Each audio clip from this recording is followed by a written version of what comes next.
अस्सलाम वालेकुम, welcome back. हम बात कर रहे थे एआई के ऊपर कि एआई क्या है और एआई क्या नहीं है। आजकल के दौर में AI it can play table tennis, it can drive on a rough terrain, translate कर सकती है इंग्लिश से उर्दू के अंदर, बाकी लैंग्वेजेस के अंदर। ऑनलाइन एजेंट्स हैं जो शॉपिंग कर सकते हैं, डिस्काउंट करवा सकते हैं, नेगोशिएट कर सकते हैं, ऑक्शन कर सकते हैं। लेकिन अभी हमारे पास एआई इतनी एडवांस नहीं हुई कि वो एक रोते हुए बच्चे को थपकी दे के सुला सके, वो कुत्ते को बिल्ली को बाहर वॉक के ऊपर ले आ सके, वो खुद से एक कंपेलिंग स्टोरी लिखे जो कि ह्यूमन स्टोरी को, ह्यूमन की जो लिखी हुई कहानियों को उससे compete कर सके। वो बाहर मार्केट में जाके वालमार्ट से या किसी सुपर टेस्को से, किसी सुपर मार्केट से ग्रोसरी ला के घर पे उसको स्टोर कर सके। लेकिन हम आगे इसकी तरफ जा रहे हैं। तो ये भी करंट सिचुएशन है। उन कुछ एग्जांपल्स आपको दिए हैं उन टास्क के बारे में जो एआई कर सकती है और जो एआई नहीं कर सकती। कुछ पर्सनैलिटीज़ मैं आपको रिकमेंड करूँगा, आप ज़रूर फॉलो करें, इन लोगों को पढ़ें, इनके काम के बारे में पढ़ें। ये 15-20 लोग वो हैं जिनकी वजह से एआई है जहाँ पर एआई है। पीटर नॉर्विक, इसकी किताब भी मैंने आपको पहले दे चुका हूँ, अपलोड कर चुका हूँ, जो आप डाउनलोड करके पढ़ सकते हैं। मार्विन मिन्स्की हम डिस्कस कर चुके हैं। जॉन हॉलैंड हम डिस्कस कर चुके हैं, जिनसे मिला भी था, जो जेनेटिक एल्गोरिथम के बानी हैं। जॉन काजा जो हैं ये जेनेटिक प्रोग्रामिंग के बानी हैं। रे कुर्जवेल सुपर इंटेलिजेंस वाले, सिंगुलर यूनिवर्सिटी वाले, एलन ट्यूरिंग के बारे में पढ़ चुके हैं। एरिक बोनाब्यू ने बेहतरीन एक हार्वर्ड पे स्टोरी लिखी थी स्वाम इंटेलिजेंस के ऊपर, आप ज़रूर उसको पढ़ें। ऑस्टिन टेट हो गए, माइकल नेगिस्की हो गए, फिलिप जैक्सन हो गए, ये तमाम लोग हैं जिनको आपको एआई के अंदर ज़रूर पढ़ना चाहिए। एआई के ऊपर हम अगले लेक्चर्स के अंदर, अगले मॉड्यूल्स के अंदर बड़ी डिटेल से बहस करेंगे कि आर्टिफिशियल इंटेलिजेंस क्या है, कौन कौन से कंसेप्ट्स हैं, कौन सी थ्योरीज़ हैं, ट्यूरिंग टेस्ट किसे कहते हैं, चाइनीज़ रूम क्या है, एलन चेस ट्यूरिंग हाइपोथेसिस क्या है। लेकिन उससे पहले यहाँ पे थोड़ी देर के लिए पॉज करते हैं। बहुत ज़्यादा थ्योरी हो गई, तो देखते हैं कि इसको हम इम्प्लीमेंट कहाँ करते हैं। हम कौन सा ऐसा कंप्यूटर प्रोग्राम बनाएंगे जिसको हम बोल सकें एआई है और उसको इम्प्लीमेंट करके देख सकें। गेम्स की एग्जांपल उमूमन दी जाती है, आपने सुना होगा डीप ब्लू ने चेस का गेम जीत लिया, अल्फागो के बारे में आपने सुना होगा, ज्योपर्डी के बारे में आपने सुना होगा, पोकर प्लेयर ने भी 2017 में गेम जीता है एआई ने, पोकर प्लेयर का। ये तो गेम में क्या होता है, गेम में बहुत ज़्यादा थिंकिंग करनी पड़ती है, और अगर कोई कंप्यूटर गेम खेल सकता है तो उमूमी तौर पे हम उसको बोलते हैं कि वो इंटेलिजेंट है। तो आइए एक एग्जांपल से शुरू करते हैं। आप सब ने बचपन के अंदर या शायद अभी भी ज़ीरो कांटे वाला गेम खेला होगा, जिसको हम टिक टेक टो कहते हैं। एक बंदा ज़ीरो लगाता है, दूसरा बंदा कांटा लगाता है, जिसके एक साथ 3 ज़ीरो या 3 कांटे हो जाते हैं, वो शख्स गेम जीत जाता है। अब आप इस गेम को सोचें और ये सोचें कि ये गेम आप किस तरह कोड कर सकते हैं। इस गेम में देखें, एजेंट आप हो गए, एक एजेंट आप है, एक कंप्यूटर है। इन्वायरमेंट ये आपके पास 3x3 का एरे या 3x3 की ग्रिड है। आपका गोल है कि या तो आप गेम जीत जाएं या कम से कम डिफेंड करके गेम को टाई कर दें और कोशिश करें कि कंप्यूटर गेम ना जीते। अब अगर आप ये प्रोग्राम खुद लिख रहे हैं तो बेसिकली कंप्यूटर आपको रिप्रेजेंट कर रहा होगा। आपने प्रोग्राम लिखा है और मैं अगेंस्ट आके गेम खेलता हूँ उस प्रोग्राम के, तो बेसिकली मुकाबला मेरे और आपके बीच में है। आपकी जहानत आपने कंप्यूटर में दे दी, वो आर्टिफिशियल इंटेलिजेंस हो गई। अब आपकी जहानत जो आर्टिफिशियली कोडिट कर दी गई है कंप्यूटर में, उसका मुकाबला मेरी जहानत के साथ है। अब आप इस गेम को अगर गौर से सोचें तो इसके अंदर हमारे पास हम सिर्फ ज़ीरो लगा सकते हैं या कांटा लगा सकते हैं। अब ये सोचें कि विनिंग की कितनी पॉसिबिलिटीज़ यहाँ मौजूद है हमारे पास। देखिए, हम लोग 3 तरीके हैं वर्टिकली जीतने के, 3 तरीके हैं हॉरिजॉन्टली जीतने के, और 2 हैं डायगोनली जीतने के। इसका मतलब टोटल 8 तरीक़ों से ये गेम जीता जा सकता है या हारा जा सकता है। तो इस किस्म का हम गेम बना लेते हैं, मतलब C++ के अंदर कोड कर लें, पाइथन कर लें। अभी हम ग्राफिक्स पे, यूआई डिज़ाइनिंग पे नहीं जाते, बिल्कुल मेन गेम की बात करते हैं।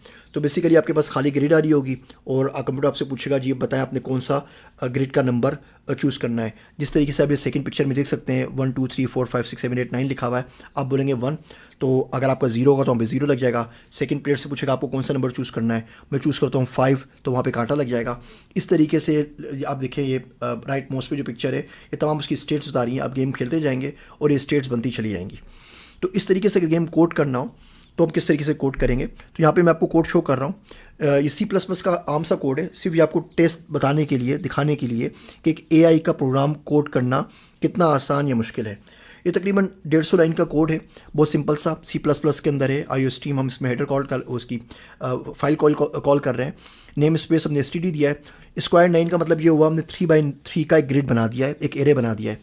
चेक विन सिर्फ ये चेक कर रहा है कि आया कोई प्लेयर जीता है या नहीं जीता है। अब वही जो 8 पॉसिबिलिटीज़ हमारे सामने मौजूद हैं कि 3 हॉरिजॉन्टल हो गए, 3 हमारे पास वर्टिकल हो गए और 2 डायगोनल हो गए। ये 8 की 8 वो पॉसिबिलिटीज़ की कोड में चेक कर रहे हैं हम कि कौन सा इसमें जीत सकता है और कौन सा प्लेयर जीता है या कौन सा प्लेयर नहीं जीता है। ये हर टर्न के बाद कंप्यूटर प्रोग्राम उसको चेक करेगा कि एक साथ इसको 3 कांटे मिले हैं या नहीं मिले हैं, 3 ज़ीरो मिले हैं या नहीं मिले हैं। आगे चलते हैं, ये चेकविन कंप्लीट हो गया।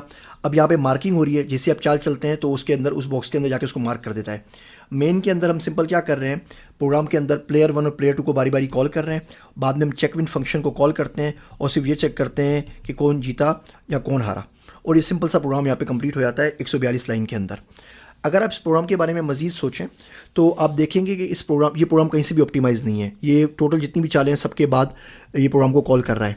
आप बताइए मिनिमम वो कौन सी चाल होती है जिसके ऊपर कोई शख्स जीत सकता है। देखिए, एक चाल मैंने चली, एक चाल आपने चली, फिर एक चाल मैंने चली, फिर एक आप चाल आपने चली, फिर एक चाल मैंने चली। कम से कम भी अगर कोई यूज़र जीत सकता है तो 5वीं चाल पे जीतेगा 9 में से। इसका मतलब 5वीं चाल से पहले कुछ भी हो रहा है, आपको बार बार चेक करने की ज़रूरत नहीं है। आप प्रोग्राम की स्पीड को, प्रोग्राम की रिसोर्सेज को ऑप्टिमाइज़ कर सकते हैं। दूसरा ये देखें कि अगर आप ज़ीरो या कांटा लगाते हैं उसके अंदर, आंखें तो हमें नज़र आ रही है ना, कंप्यूटर के पास तो नहीं है, तो कंप्यूटर से क्या फ़र्क पड़ता है कि मैं ज़ीरो कांटा लगाऊं या कोई और सिंबल लगाऊं। तो क्या हम ऐसा नहीं कर सकते कि सिंबल के बदले एरे के अंदर कोई नंबर स्टोर कर दें। मिसाल के तौर पे कोई शख्स 0 चले तो एरे में 2 आ जाए, और कोई शख्स कांटा चले तो एरे के अंदर 3 आ जाए, और बाद में आप टोटल करके देख लीजिए। लेकिन इसमें बड़ी ट्रिकी सिचुएशन है। मिसाल के तौर पर अगर आप 2 करते हैं तो 2 में विनिंग सिचुएशन जब होगी जब तीनों कॉलम का टोटल 6 आ जाए, 2 + 2 + 2। लेकिन क्या 6 किसी और तरीके से आ सकता है? बिल्कुल आ सकता है। कांटे को अगर आपने 3 दिया है तो 3 और 3 6, इसका मतलब अगर ग्रिड पे 2 कांटे लगे हुए होंगे और एक खाली होगा, उसको भी विनिंग कर देगा। तो 2 और 3 जो है वो अच्छा कम्बिनेशन नहीं है। चलें हम देखते हैं 2 और 4 देते हैं। अब देखते हैं कोई ट्रिकी हुआ या नहीं हुआ। इसमें 6 आएगा तो 2 वाला जीत जाएगा, और अगर हमारे पास 12 आएगा तो दूसरा जीत जाएगा। लेकिन ऐसा भी तो हो सकता है कि एक 0 लगा, एक कांटा लगा और तीसरा कॉलम खाली हो, यानी 4 और 2 हो। अब 6 हो जाएगा तो कंप्यूटर समझेगा कि 2 वाला जीत गया है, 0 वाला जीत गया, जबकि ऐसा नहीं होगा। तो इसमें मैं आपको रिकमेंड करूँगा आप 3 और 5 करें, इसमें ट्रिकी सिचुएशन नहीं आएगी।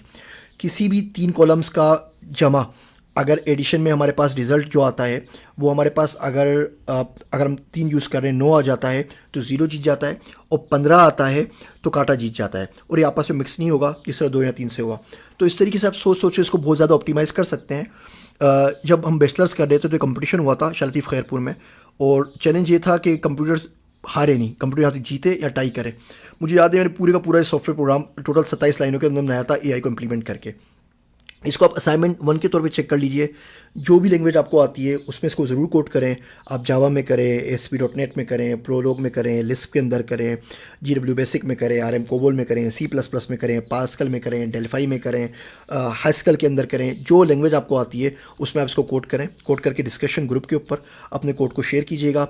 जो चीज़ें आपने सीखी वो बताइएगा, जो चीज़ें नहीं सीखी वो ज़रूर बताइएगा।